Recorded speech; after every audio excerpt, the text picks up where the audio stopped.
Pulled into the driveway on a Tuesday morning when I was supposed to be somewhere in the Pacific Ocean.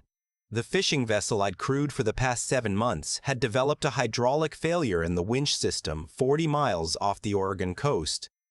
The captain made the call at 3 a.m. We limped back to port by dawn. I could have found a bunk at the Harbor Hotel and waited for the repair crew like the rest of the guys.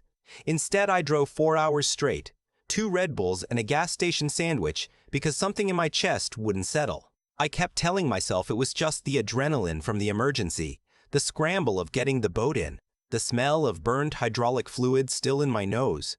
I told myself that's why I couldn't stop moving, why I had to get home. I found out later I'd been right to listen to that feeling. Our house in Reedsville, Oregon was a 2-story blue Craftsman with a porch swing that my daughter Lily had painted ladybugs on when she was 6. She was 10 now, almost 11. I'd missed her birthday in March, the second one in a row. I'd sent her a package from Astoria before we shipped out, a set of watercolor paints she'd asked for, and a card I'd spent 40 minutes writing, trying to say something that didn't sound like an apology dressed up as a birthday greeting. The porch swing was still. The house looked closed, curtains drawn against the August heat. My wife Sandra's car was in the driveway. Sandra wasn't technically Lily's stepmother yet. We'd gotten engaged 18 months ago. She'd moved in while I was on the last rotation. She'd seemed good with Lily. Organized, steady, the kind of woman who made dentist appointments and remembered what day recycling went out. Things I wasn't always there to do. I unlocked the front door and called out. Nothing. Lily's room was at the top of the stairs. I went up first, the way I always did when I got home, before I'd even taken my sea bag off my shoulder. Her room was too neat, not Sandra neat, which was about organization. This was different, like a room no one had been sleeping in. Her stuffed animals were lined up on the shelf in a row, instead of heaped on her pillow the way she left them. Her library books were stacked. The little corkboard above her desk, where she pinned drawings and notes, was almost empty. One corner of tape still stuck to the board, like something had been recently pulled down. My phone buzzed. Sandra, you're home early. Not a question. Statement flat. Boat trouble. Where's Lily? A pause long enough that I counted it. She's at summer camp. The one I told you about. Sunrise Ridge, out past Tillamook. I hadn't remembered her mentioning it. 7 months on a fishing vessel means sporadic satellite calls, conversations that get cut short by weather and shift changes and sheer exhaustion. Details blurred. I'd taken notes on my phone sometimes, things Lily said that I wanted to remember, things I wanted to ask about later, but the camp, if Sandra had mentioned it, hadn't made it into my notes. When did she leave? 2.5 weeks ago. She's doing great. The program director sends updates. You'll disrupt her routine if you show up. I want to talk to her. They have a no devices policy. It's part of the therapeutic model. Kids do better without screens. Give me the address. Another pause. This one longer. She's fine, Sandra said. You're exhausted. Sleep first. Give me the address. She gave it to me. Her voice had gone somewhere I didn't recognize, flatter than flat. Almost careful, like someone choosing each word. I was in the truck in 4 minutes. Tillamook County runs long and rural, highway giving way to state route to county road to gravel. The GPS routed me through farmland and timberland, past a feed store and a shuttered diner, past a Methodist church with a hand-painted sign advertising Vacation Bible School. The turnoff for Sunrise Ridge had a wooden sign that looked newly made. The letters carved and painted green, professional enough that you'd believe it. The main building was a converted barn, sided with rough cedar and fitted with new windows. Beyond it, a meadow. Beyond that, a tree line. It looked like a brochure. There were no kids in sight. I parked and walked to the main building. The front door was locked with a padlock. I tried a side entrance, also locked. I stood for a moment in the August heat listening. Then I heard it. A sound like singing, or maybe chanting, thin and rhythmic, coming from somewhere behind the tree line. I followed it, past the barn, past a storage shed, past a row of portable toilets that smelled like they needed attention. The path opened into a cleared field. Not meadow, cleared field. The kind someone worked to make. Someone had planted it with rows of vegetables, squash and beans, and what looked like potatoes, stretching maybe 3 acres. Children were working the rows. I counted 15, maybe 18. ages ranging from maybe 8 to early teens, wearing wide-brimmed straw hats and long sleeves. Some of them had knee pads strapped on, the cheap phone kind. They moved steadily down the rows with small hand tools, harvesting and weeding in the full sun. A woman stood at the edge of the field with a clipboard. 20 yards from her, a man I didn't know sat on an overturned crate watching the rows. Lily was in the second row from the left. I recognized her before I could see her face. The way she carried her left shoulder slightly higher than her right, same as her mother used to. Her mother, who died in a hospital in Portland 6 years ago, 3 days after a routine surgery stopped being routine. I walked into the field. "Hey." The woman with the clipboard stepped toward me. "This is a private program facility. You can't just..." "That's my daughter." I was already moving. Lily heard my voice and turned. Her face was sunburned across the nose and cheeks the way she got when she forgot sunscreen, which she always forgot. Her lips were chapped, a crack at the corner of her mouth. She was thin. Not the thin of a kid who skipped lunch, thinner than that. The kind of thin that took weeks. "Dad." Then she was running. Tool dropped in the dirt, hat flying off her head, and she ran into me so hard it rocked me back a step. I got my arms around her and she was shaking. "Dad, you came back. You came back. They said you knew. They said you told them to keep me here until I learned." "Baby, I didn't know anything. Sandra said you agreed. She said you thought I needed it. She said you weren't coming home this summer." I squeezed her tighter. I felt her ribs under my hands more than I should have. The other children had stopped working. They were watching us. Some of them with expressions I won't forget. Something between hope and the memory of hope, which is worse. One girl, maybe 9 years old, with a bandaged hand, just watched with her mouth slightly open, like she'd forgotten how to want something. "Sir." The man from the crate had walked over. He was 50s, weathered, boots with mud on them. "You're interrupting a supervised session." "What kind of session involves children working a field in August heat?" "This is experiential agriculture education. These kids are learning real skills." "Where's the program director?" He was already talking into a radio. The man who came around the barn wore khakis and a quarter zip with the Sunrise Ridge logo embroidered on the chest. He was 60-something, silver hair, the kind of handsome that probably got him trusted in rooms before he'd said anything. He held his hand out to shake mine like I'd knocked on his office door for a meeting. "Mr. Calloway, I'm Director Vance Pruitt. I understand you've come a long way." I ignored his hand. "My daughter is 10 years old and she's been doing agricultural labor. She's been participating in our life skills curriculum. Physical engagement is core to our therapeutic methodology. These children come to us with behavioral deficits, emotional dysregulation. She's not dysregulated. She's a kid." He smiled. It was practiced, the smile of a man who'd done this before. "Sandra filed the program participation agreement. She has guardianship authority while you're offshore.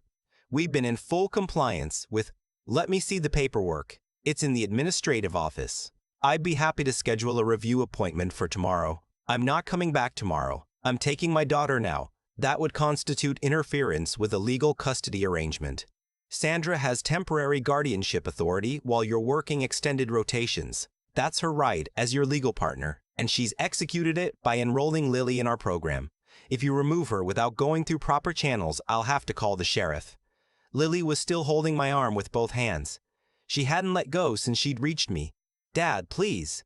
Her voice was very quiet. "Please don't leave me here again." Pruitt's expression shifted just slightly. That particular manipulation, the parental guilt lever, he recognized it. "Call the sheriff," I said. His smile didn't quite recover. I picked up Lily and started walking back toward the barn. 2 staff members materialized from somewhere and blocked the path. Pruitt spoke very calmly from behind me. "Gentlemen, please help Mr. Calloway understand that he can't remove a program participant without authorization." The first one put his hand on my shoulder. I'd spent 7 months hauling cable and dragging nets on a commercial fishing vessel. My hands had grip strength that surprised people. I removed his hand from my shoulder in a way that made him reconsider the situation. The second one tried to take Lily's arm. She screamed. I turned my back to him and she screamed again, and then there was gravel crunching in the parking area. A Tillamook County sheriff's cruiser pulled in. The deputy who got out was a woman, early 30s, dark hair pulled back, taking in the scene with a flat assessment of someone trained to read a situation fast. She looked at me holding Lily. She looked at the two staff members. She looked at Pruitt. Someone want to start from the beginning? Pruitt moved forward. Thank God. Deputy, I'm Vance Pruitt, Director of Sunrise Ridge Youth Development. This man has forcibly entered our facility and attempted to remove a program participant in violation of a legal custody arrangement. She held up one hand without looking at him. Sir, to me, is this your daughter? Yes. Her name is Lily Calloway. She's 10. Has she been harmed? I turned so she could see Lily's face, the sunburn, the cracked lip, the thinness. Then I gestured behind me toward the field. There are 17 or 18 children working a vegetable field in this heat. Take a look. The deputy's expression didn't change. But something behind her eyes did. She keyed her radio. What followed took most of the day. A second cruiser came, then a state police unit, then a child welfare investigator from DHS who drove from McMinnville and arrived with a laptop bag and a very particular kind of exhaustion on her face. The exhaustion of someone who has seen variations of this before. Pruitt continued to be cooperative and professional and to reference his legal documentation every few minutes. His staff became less cooperative when investigators asked about the residential building behind the main barn. One of them tried to leave through the back property and was stopped at the fence line. The residential building had 12 rooms. Bunk beds, 4 to a room. The children slept in shifts, the investigator would later tell me, because there weren't enough beds for all of them at once. The oldest kids got 4 hours in the early morning. The younger ones got a window in the afternoon. The rest of the time was program time. Program time was the field or classroom sessions that were more accurately described as lectures on obedience and gratitude, or isolation in a room called the reflection space, which was a modified storage closet, no window, a camp chair, and a laminated card on the wall with scripture verses about the virtue of labor. Lily had been in the reflection space 3 times, twice for asking when I was coming, once for crying during an evening session. I sat in my truck with Lily while the police worked through the building. She wouldn't let go of my hand. I let her hold it. I watched the investigators go in and out. I watched Pruitt stand very straight and very calm near his car, talking quietly to a man in a suit who'd arrived 40 minutes in. A lawyer, almost certainly. A paramedic checked Lily over in the back of the ambulance.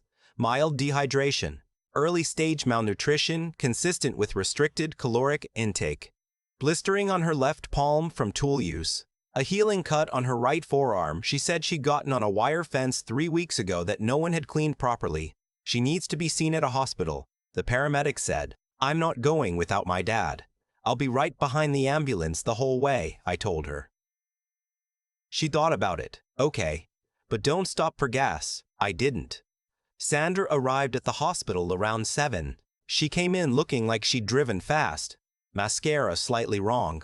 That look people get when they've been crying and then stopped and then started again. She tried to go into Lily's room and the nurse at the desk asked her to wait because Lily had asked that she not come in yet. Sandra sat in the waiting room chair across from me. She looked at her hands. I didn't know it was like that, she said. Pruitt told me it was a structured wilderness program, like Outward Bound. I thought she'd be hiking and doing teamwork exercises. She was picking vegetables for 12 hours a day. He said it was therapeutic. He said the physical work was part of the healing. What was she supposed to be healing from? Sandra looked up. You're never here, she said. It wasn't defensive the way she'd said things before. It was just flat. She was acting out. She was failing 2 classes. She cried every night, and she wouldn't tell me why. I didn't know what to do with a grieving 10-year-old who was angry at a father who was never home, and someone gave me a brochure that said they did. She stopped. I should have checked more, she said. I should have visited. I signed paperwork. I should have read more carefully. I know. We didn't talk after that. The hospital treated Lily's injuries, gave her fluids, had a child life specialist sit with her for an hour. When I was finally able to go in and sit beside her bed, she was watching a nature documentary about sea otters on the room's wall-mounted TV, with the sound very low. Dad. Yeah. Were there other kids, like from the field? 18 total, I said. Everyone went home. She nodded. Her eyes didn't leave the TV. There was a boy named Joel. He had asthma and they took his inhaler during the first week. Did he get home? I didn't know about Joel specifically. I told her I'd find out. I did find out. Joel got home. He was 10, same as Lily, and he'd been there 6 weeks. His parents had been told there was a no-contact period for the first month to help the children adjust. They'd been waiting for the adjustment period to end. Vance Pruitt was arrested 3 days after Lily came home. The charges included labor trafficking, child endangerment, and fraud. His business model, which investigators spent 4 months untangling, was straightforward. He charged families between $4,000 and $8,000 for the program. He then used the children's labor to operate a commercial produce operation, selling to a regional distributor who either didn't know or didn't ask where the workforce came from. 18 children across 2 facilities, the second one 90 miles south in Douglas County. 4 of his staff took plea deals. 3 more went to trial. Pruitt's attorney argued that the program was a legitimate therapeutic alternative, that the labor was educationally framed, that every family had signed consenting paperwork. The jury deliberated for a day and a half. Sandra was charged separately with contributing to child endangerment. Her attorney argued she had no knowledge of the actual conditions. The DA argued she'd had a duty to investigate before signing guardianship documents over to a private program. The case went to trial 8 months later. Sandra testified for 2 days. She described finding the brochure in a stack of materials from Lily's school counselor, calling Pruitt, 2 phone calls, and 1 in-person visit to the facility before it opened for the season, when there were no children present, and the place looked exactly like what it claimed to be. She got 18 months probation and community service. I don't know how I feel about that even now. What I know is that she genuinely thought she was helping. That knowledge sits in me alongside the knowledge of Lily's ribs under my hands, and I haven't figured out how to reconcile them. Maybe I'm not supposed to. Our engagement ended quietly. There wasn't a conversation exactly, more like an acknowledgement, somewhere around month 3 of the investigation, that we'd each been building a life on a foundation that was never actually solid. I quit the fishing rotation. I found work at a boatyard in Astoria, fiberglass repair and mechanical work, day shifts, home every night. The pay cut was significant. We moved to a smaller house in Cannon Beach, closer to the water, a 2-bedroom with a big kitchen window that Lily claimed immediately because the light was good for painting. She didn't paint for the first 2 months. She wouldn't touch her watercolors, the ones I'd sent for her birthday. She said her hands were tired. She said it like she meant something else. She started therapy with a woman named Dr. Ashby in Seaside. Once a week, then twice a week when the nightmares got bad. Dr. Ashby specialized in children and adolescent trauma. She had a therapy dog named Fig who was present at every session and who Lily reported on to me in more detail than she reported on the sessions themselves. Fig is the best part, Lily said once. He just sits there. He doesn't try to fix anything. The fix things instinct is hard to quiet. I made mistakes in those months, pushing when I should have let things settle, asking questions at the wrong moments, wanting the bad parts to be over faster than they could be. Dr. Ashby helped me understand that healing doesn't follow the timeline of the person watching it happen. It follows the timeline of the person doing it. Lily started drawing again about 8 weeks after we moved to Cannon Beach. I woke up on a Saturday morning and found her at the kitchen table with her sketchbook and a cup of hot chocolate she'd made herself, drawing the view from the window, the water and the cliffs and the early fog. She didn't say anything about it. She just drew. I made eggs and didn't make a big deal of it, and that felt like the right call. The trial lasted 2 weeks. I testified for half a day about arriving at the facility, what I found, what the conditions were. Other parents testified. 3 of the children, including Lily, gave videotaped statements that were played in court because Dr. Ashby and the DA's office decided that live testimony would be re-traumatizing. Lily's statement was 7 minutes long. She described waking at 5 every morning to a bell. She described breakfast, a scoop of oatmeal with no milk every day. She described the field work, how her hands blistered the first week, and she kept working because stopping meant the reflection space. She described asking about me during an evening lecture and being told that her father had been informed of her enrollment and had given his full approval, that her behavior was the reason she was still there, that when she was ready to take responsibility for her choices, she could go home. She described believing it. For about a week and a half, she said in the video she believed it. Then she stopped believing it and just started waiting. Pruitt got 32 years. No parole eligibility. His business partner, who had handled the produce distribution, got 14 years. The staff sentences ranged from 8 to 20 years. Lily was 11 by then. She'd started middle school and had a best friend named Cora who lived 3 blocks away and who was, according to Lily, extremely chaotic in an essential way. She was still in therapy. Still had nightmares sometimes, the kind where she'd wake up and I'd hear her moving around and I'd tap on her door and she'd say, "Come in," and I'd sit on the edge of her bed and we'd talk about nothing for a while until she could sleep again. She was drawing constantly. Sketchbooks filled and stacked on her shelf, watercolors, pencil, some colored charcoal she'd gotten into. She drew the ocean a lot. She drew our kitchen. She drew Fig, the therapy dog, about 100 times in various poses. Dr. Ashby mentioned that Lily had expressed interest in doing something with her art, not just keeping it private. There was a nonprofit in the area that worked with child trauma survivors, and they were putting together an exhibition of artwork made by young people in recovery. Did we want to know more? Lily and I talked about it over dinner. I told her she didn't have to do anything, that the art was hers and she didn't know anyone to look at it. She thought about it for 3 days. Then she said she wanted to. She submitted 4 pieces. They selected all 4. The exhibition was on a Friday evening at a community art space in Astoria, the kind of place with exposed brick walls and good track lighting. I wore the one button-down shirt I owned that didn't smell like fiberglass resin. About 60 people came.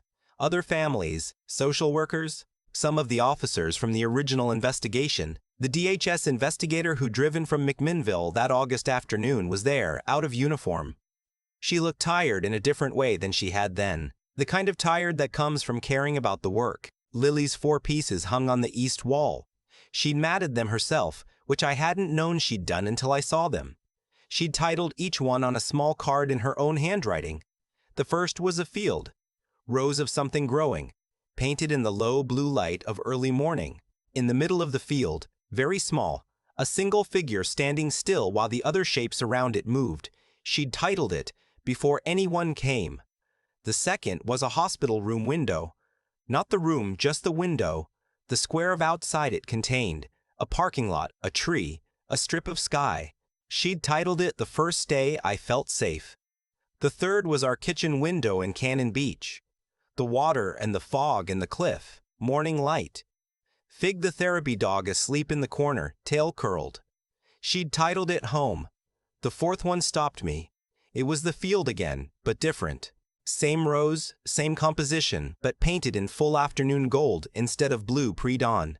The figure in the middle was different too, bigger, standing straighter.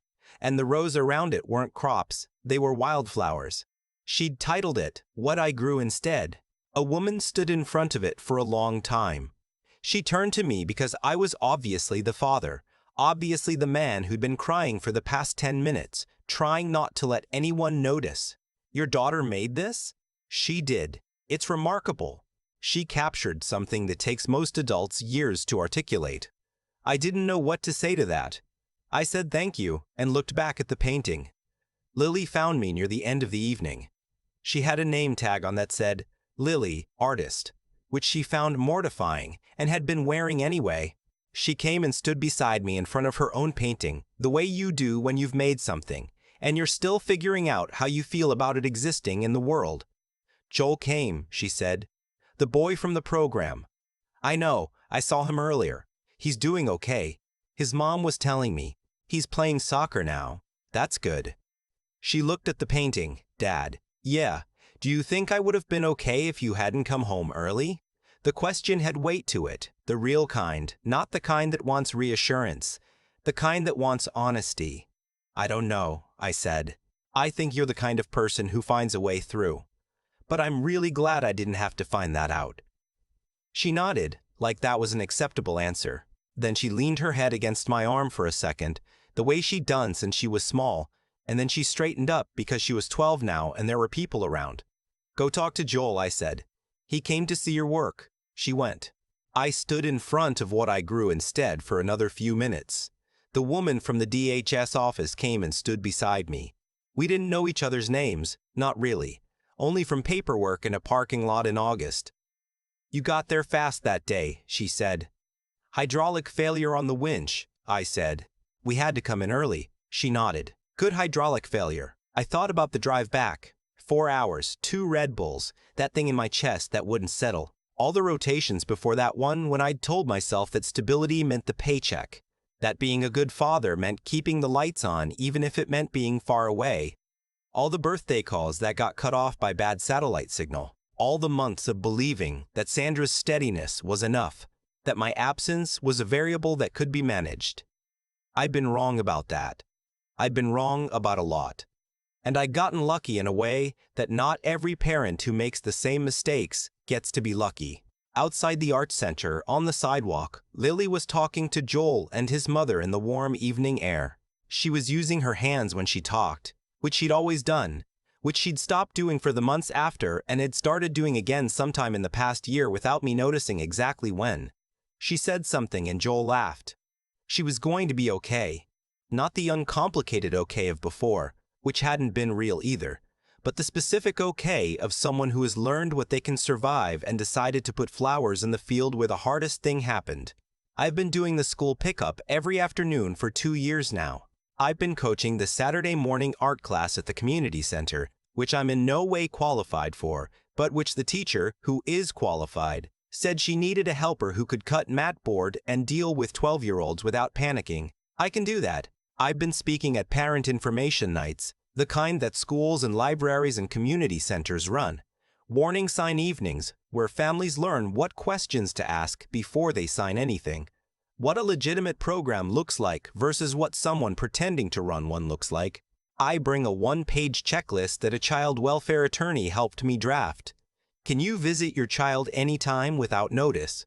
Is there a working phone number that children can use to call home? Do you have the name and license number of every adult who will be supervising your child? As the program director provided verifiable references from other families. Simple questions. The kind that take 10 minutes to ask, and that could have changed everything. I'm not telling you to distrust every structured program. There are good ones. There are camps and therapeutic schools and wilderness programs that do exactly what they say, and that genuinely help struggling kids. The people who run operations like Pruitt's count on your inability to tell the difference. They invest in the brochure, and the professional website, and the smooth phone manner, and the meeting that happens before any children are present. What I learned is that the voice that tells you something isn't right is not paranoia, it's information. It took me longer than it should have to trust mine. If you have that voice, if something in you won't settle when you think about your kids somewhere you can't see, trust it. Make the call. Drive out there. Ask the question that feels rude to ask. Be the disruption. The summer Lily turned 13. She asked if we could drive past the old facility, the Sunrise Ridge property. She'd heard from Dr. Ashby that it had changed hands twice since the trial, and that someone was doing something with it now. We drove out on a Sunday morning through the same farmland, the same county roads, the same turnoff with no sign on it anymore. The wooden one long gone. The barn had been renovated, yellow paint now, a mural on one wall that kids had clearly made, handprints and shapes and colors. There was a vegetable garden off to one side, small, tidy, with a hand-lettered sign that said community plot, take what you need. The field where I'd found her was planted with something low and purple, lavender maybe, or some kind of wildflower I didn't know the name of. Lily stood at the fence for a while without saying anything. Then she took her phone out and took a picture. For painting later, she said. We drove home through the Coast Range, windows down, the radio on low. Somewhere past Nehalem, she fell asleep against the window the way she used to when she was small, and I drove carefully so the road wouldn't wake her. I thought about 7 months at sea and a hydraulic failure and a Tuesday morning when I could have rented a bunk at the Harbor Hotel and waited for the repair crew like everyone else. I thought about that feeling in my chest that wouldn't let me stop moving. I don't know what to call it. Instinct. Luck. Something that knew before I did, but I listened to it and I drove home and that changed everything. I've thought a lot about the word cause since all of this happened, not in any religious sense, just the plain mechanical truth that things lead to other things, and the choices you make, even the ones that feel like non-choices, like just keeping your head down and doing your job and sending money home. Those add up to something. They build a situation, and then, one day, the situation becomes the thing you have to live with. I chose the fishing rotations because the money was real and the need was real, and I told myself that stability was the thing Lily needed most after losing her mother. That wasn't a lie, exactly, but it wasn't the whole truth either. The whole truth is that the boat was also easier than being home with a grieving 8-year-old who looked like her mother and who I didn't always know how to reach. The whole truth is that I let the distance become a habit before I understood what it was costing. That's not a comfortable thing to sit with, but I think sitting with it honestly is the only way it becomes useful instead of just painful. Sandra made choices too. She signed paperwork she didn't read carefully enough. She trusted a brochure and a man with a professional handshake and an embroidered logo on his chest. She believed she was solving a problem I'd left her to solve alone. Every one of those things is true simultaneously, and none of them cancel each other out. That's what I mean about cause. It's rarely one person's fault alone. It's usually a chain, and somewhere in the chain there's a moment where someone with better information, more time, more presence could have broken it. Pruitt understood that. He built his entire operation on the assumption that overwhelmed people don't ask enough questions. He was right about that, and he profited from it for years. And eventually, the chain reached a Tuesday morning when a hydraulic winch failed 40 miles off the Oregon coast, and I drove home instead of renting a bunk at the Harbor Hotel. Lily is 15 now. She's the one who taught me what resilience actually looks like, because I'd had it wrong for a long time. I thought resilience meant not breaking. Lily broke. She had months where she didn't draw, months of nightmares, months where she flinched at sounds that reminded her of that field. What she did wasn't not breaking. What she did was pick up her colored pencils again anyway. She painted the field where the hardest thing happened, and she put wild flowers in it. That's not the absence of damage. That's what you do with damage when you decide it doesn't get to be the last word. I think about the girl with the bandaged hand who watched us leave that August afternoon. I think about Joel and his inhaler. I think about all the parents who signed the same paperwork Sandra signed, who were waiting out the no-contact period, who thought they were doing something good for their struggling kids. They weren't foolish. They were human, and Pruitt was skilled, and the gap between those two things is where he operated. What I know now that I didn't know then is that presence is not optional. Not as a parent, not as a person trying to build something real with another person. You can send money, and you can send packages, and you can write cards that take 40 minutes and still say the wrong thing, and none of it replaces being there. Being there means you see things. It means your kid knows you're watching. It means that when something is wrong, the distance between the problem and the person who would fix it is short enough to matter. I'm not saying quit your job. I'm saying know what you're trading and trade it with your eyes open. And if something in you won't settle, if you've got that feeling in your chest that won't let you stop moving, don't talk yourself out of it. That's not anxiety. That's intelligence. Listen to it.